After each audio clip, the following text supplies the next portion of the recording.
Warning: this story contains spoilers for Thor Ragnarok. Despite the title, Thor Ragnarok doesn't actually draw much from the Thor comic book storyline of the same name from 2004. Instead, the movie is drawn from a variety of comic book sources, each bringing a different element of the fall of Asgard, and pointing towards the future of the movie series. First, a quick recap of where the film left off. Ragnarok actually came to pass, with Thor Chris Hemsworth allowing Surtur to destroy Asgard in order to stop Hela Cate Blanchett. Thor learns that Asgard is not a place, but a people, and they sail off into space, looking for a new home. The discrepancy with the comic book Ragnarok, which ran in Thor numbers 80 to 85, is actually relatively easily explained. While Taika Waititi's Ragnarok has certain narrative requirements that rule out the movie living totally up to its apocalyptic title, Thor and the Hulk both being needed for next year's Avengers Infinity War, if nothing else. The comic book storyline of the same name exists to literally put the entire Thor mythos to bed, at least temporarily. After it was published, Marvel stayed out of the Thor business for 3 years, until the launch of a new Thor series in 2007. The plot of the comic book Ragnarok is, in essence, relatively simple. Loki kills almost everyone in Asgard, and then Thor hits the reset button with the unwitting assistance of Surtur. That part, at least, is consistent with the movie, destroying not only Asgard itself, but each of the other 9 realms of existence with the exception of Earth, in what is melodramatically called a final act of cosmic ritual. The series ends, temporarily, with Thor announcing, essentially, that he's going to have a nap for a while, before disappearing for years. I'll lie still and silent. Strip my mind of thoughts. I shall close my eyes and breathe deep the slumber of gods. For a while, at least.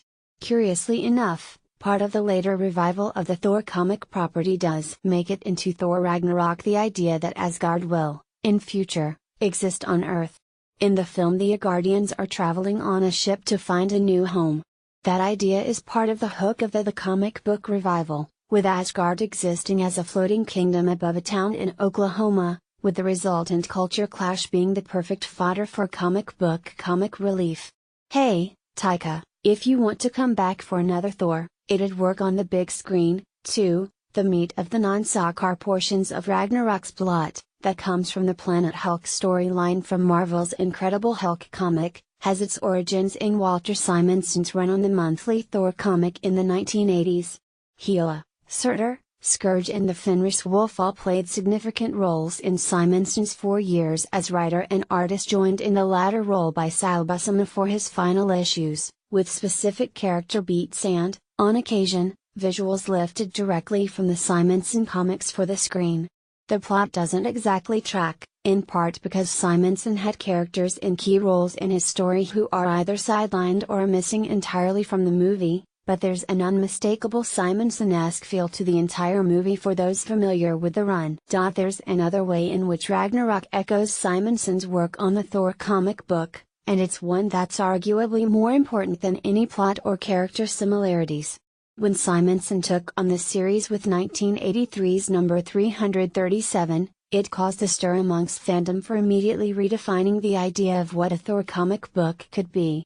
Not only did his angular, design-focused artwork look significantly different from what readers had seen for the previous decade or more, but his first issue did the unthinkable. It took the hammer away from Thor when an alien not only managed to lift it, but gain the power of Thor for himself.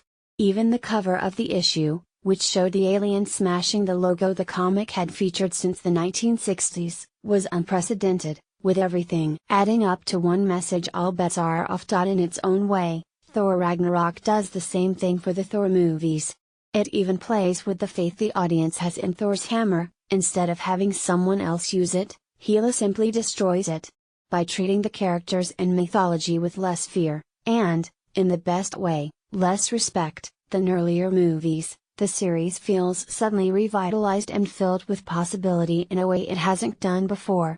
It's a rebirth as mighty as what awaits the cinematic Asgard, and one that's arguably more impressive.